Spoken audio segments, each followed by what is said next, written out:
Hi, it's Amy again. I'm here to paint another glass for you. Tonight I'm going to be painting on a wine glass. Going to basically be using gold paint, which is a metallic gold with folk art enamels, and their wicker white also with folk art enamels. I'm going to use my little pouncing tool that's a Martha Stewart brand. Love these pouncers. Okay, so what I'm going to do, I've already cleaned my glass, and I'm just going to go ahead and start pouncing the gold paint on it. And then after I get done doing that, then I'm going to begin painting a rose design around the top of where I've actually pounced. The only thing with these is they're a little bit difficult to get into the edges, but they do have different sized ones. But for the purpose of this, I'm just going to stick with this one and keep pouncing around here. And just to reiterate, as I do in most of my videos, when you're dealing with painting on glass, make sure that you clean your glass before you get started. You can wash it, or if you prefer, or you can do both actually. If you prefer just to clean it off with rubbing alcohol, denatured rubbing alcohol, that's fine too. The basic thing that you're trying to do is just remove any dirt, dust, fingerprints, oil, from our bodies, that type of thing, so that the paint adheres nicely to your glass. Alright, I'm going to continue on here, and as I normally say every video, I don't like to be real precise, so I'm just going to keep pouncing, try to leave. Now, like right here, I probably would like to get that part off. Try to keep it nice around the top as much as possible, because that's actually where I'm going to be painting too. And I could probably have painted a little bit lower on the glass with the pouncing, but I'm just going to do it as I have it here and leave it the way it is. Now, if you want to be precise, there is tape out there that you can buy that's good for glass painting. You can put a rubber band around it. You can do, multiple things, whatever works for you, painter's tape, whatnot, so that you get a crisp line if that's what you're looking for. I don't worry about it so much because I know I'm going to go over it and paint something. And even if the edges are rough, if you wanted to put just even some dots around it, that's a nice way to finish it off too. Again, these are just easy patterns for people to be able to paint. Keep in mind too, these glasses will make great holiday gifts. I personally prefer to use Libby glassware. That's just my preference, because that's what I'm used to working with, and it's accessible since they actually make it here in Ohio. So I like supporting businesses in the United States as much as possible.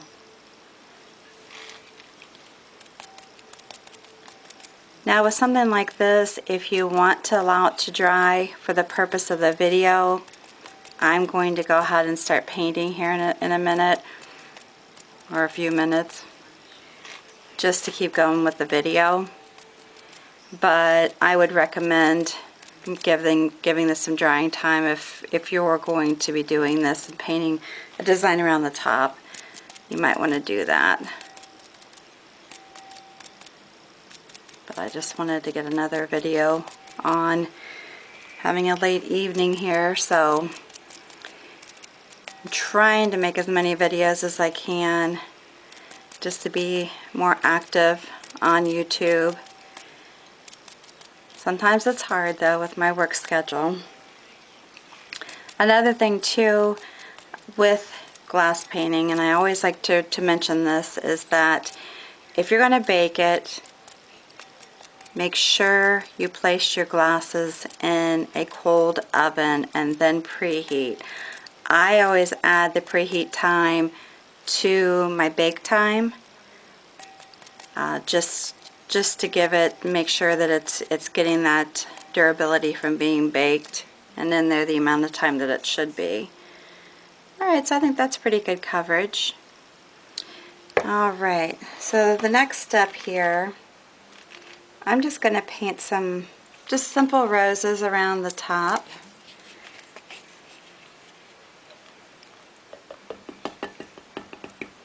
And again, they're going to be in gold and white.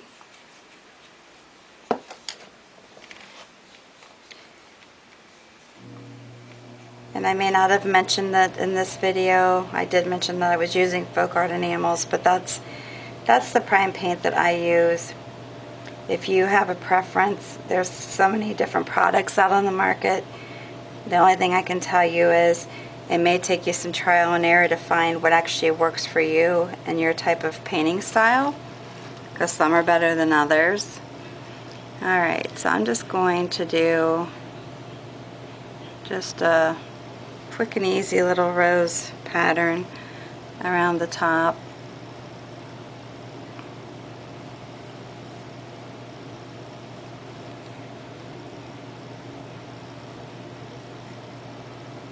And I'm sorry, I'm trying to make sure that I'm getting what I'm doing in the video.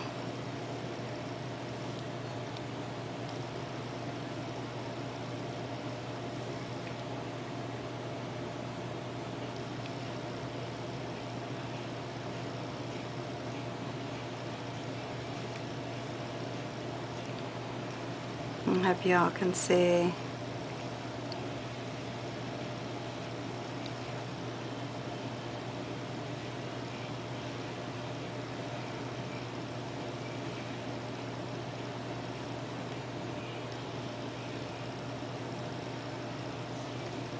Guess it's not going to be too fancy of a rose. It's going to be pretty small. And I'm just going to kind of space it out here a little bit.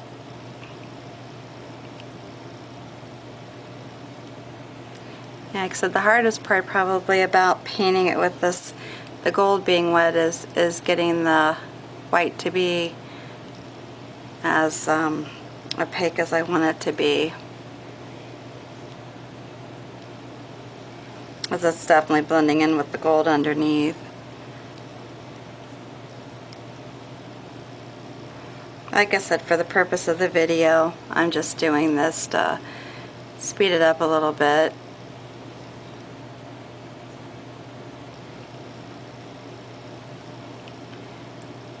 I just don't have a lot of time, so I gotta make it work.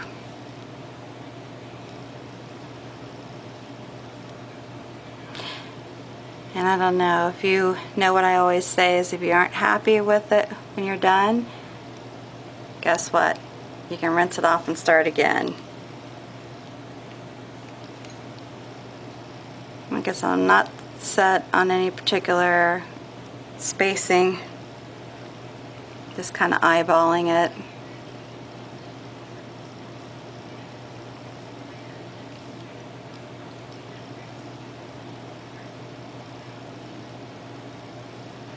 And it will be more opaque if you allow the paint to dry, this gold paint, and you're painting on top of the paint.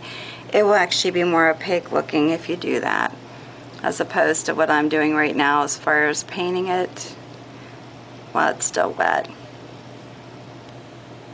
And it'll be a bit easier to get a crisper rose pattern too. I think you'll get the gist of it.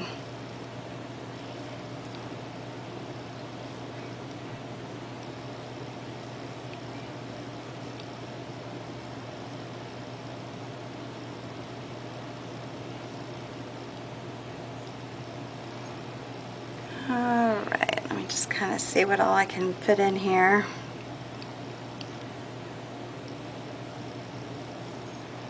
I don't want to have them too close together, but I want to make sure I have enough. And I'm still leaving enough space too for somebody to drink out of it without actually eating the paint while they're drinking or touching the paint. They're not literally eating it, but touching the paint while they're drinking. When I was doing some research before on trying to find out if the paint was food safe, you know, that kind of thing, because I have painted on plates, I came to the conclusion after doing a lot of research that some of the stuff I was reading, the main concern with the paint is it definitely is non-toxic, but the problem with the paint, if you're going to put it on like a plate and then serve food on top of it, is if for some reason the paint chips, it's the cracking that can actually hold bacteria. So that's where the problem lies as far as if the paint is food safe. I mean, with any of the products on the market, because I know there's people that will say, oh yes, it is food safe. And then there's other people that will say, no, it's not. And so then it gets very confusing. So I decided that I don't want to take the risk of making somebody sick. So I'll just stick with either doing reverse painting or, you know, painting on the outside of a glass, that type of thing, so that I don't have to worry about it. Because I definitely don't want to cause anybody any harm.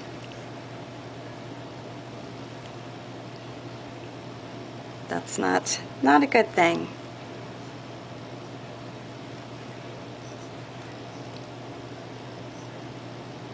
I guess that these flowers would definitely be a lot neater if this other paint was dry.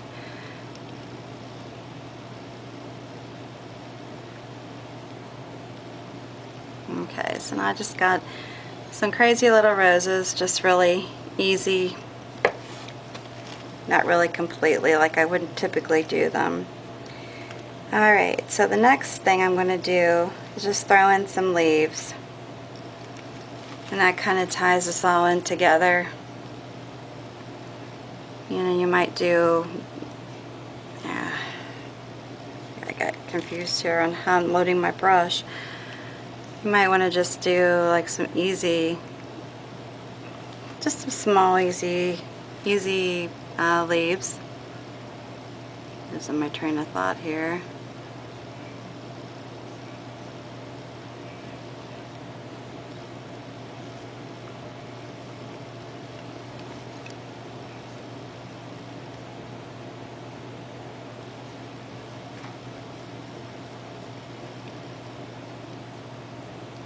I was saying, if you try this, I'd love to see the outcome of your work. It's awesome. Awesome to share. I know I've had some people when I've wanted to see, well, why do you want to see it? Oh, I like to share my work. I like to see other people's work too. I'm not going to take it. I have enough things going on in my life. I don't need to steal anybody's work. I reversed that one. Sorry, getting my paintbrush loaded in properly.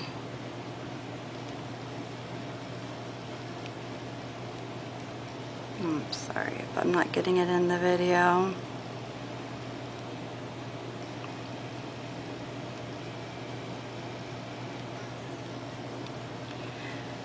Alright, let's just keep going with this.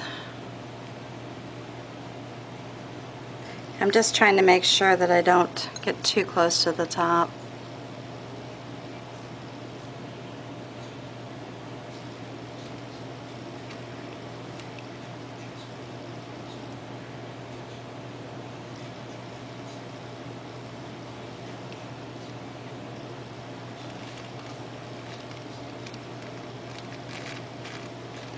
So I've been working on my shipping tonight, and my back is actually telling me it's about time to stop here.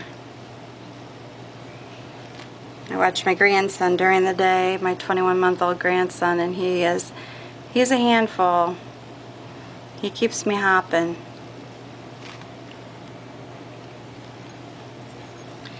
Keeps Grandma hopping. That's for sure.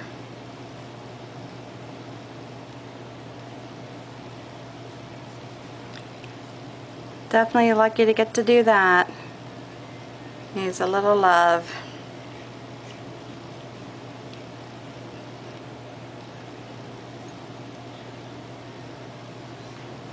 You don't have to, when you're doing this, I'm just concentrating on putting the leaves on one side of the flower. I mean, you can mix it up on both.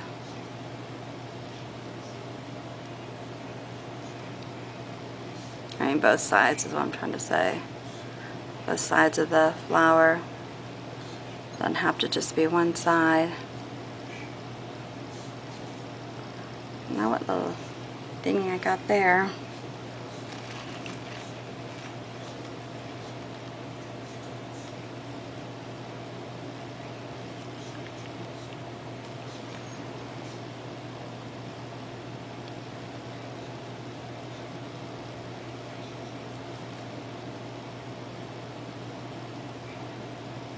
All right.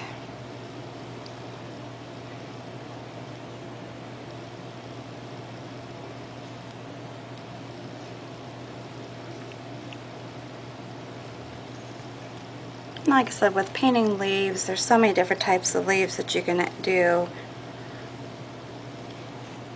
You can mix and match, you can turn them around to where, like some of them have the gold on the outside as opposed to the white.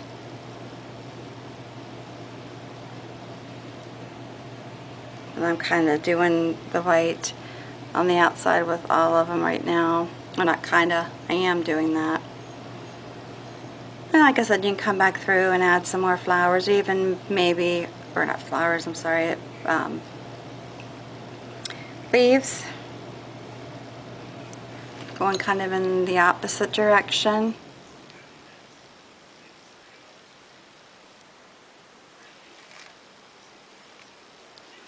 Maybe just go through and fill in where you think they're needed.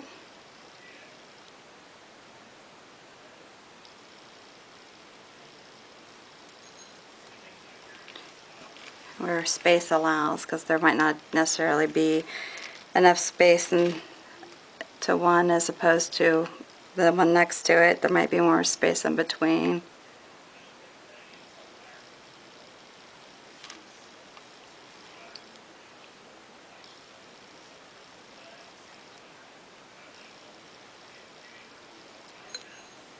Okay. Like I said, I think it's a very pretty contrast. With it. Would be nice for a celebration of some sort, maybe even weddings. Wedding glasses. I know there's a lot of people out there that will put crystals and all kinds of things on glassware. The only problem I have with that is that you're taking the risk of it falling off. Anything you add like that is just a target, or can be a target for something to fall off of it and then ruin it. I pretty much like to do my creating with the paint, and therefore I know that it's not going to fall off and make somebody unhappy, as long as I haven't done anything to it prior to using it for that occasion.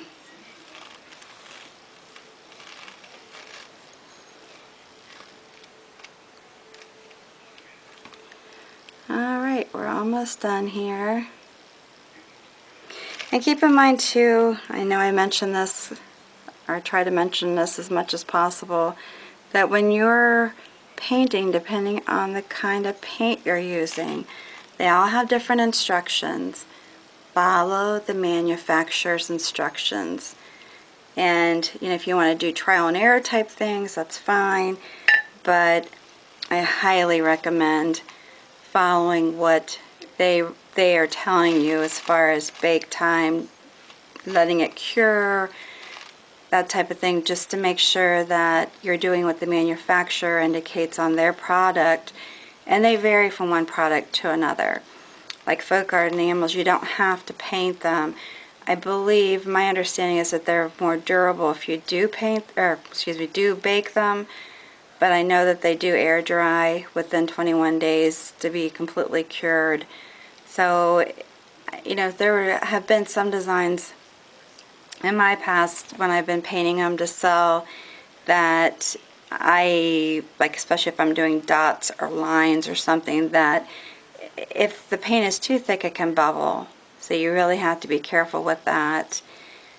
You don't want to have your design ruined because you put it on too thickly, and the next thing you know your gloss is ruined, you know, once you've baked it. So sometimes what I would recommend is if you do have a thicker pattern like that, where you've got really thick dots or really thick lines, you might want to just let it cure by air drying.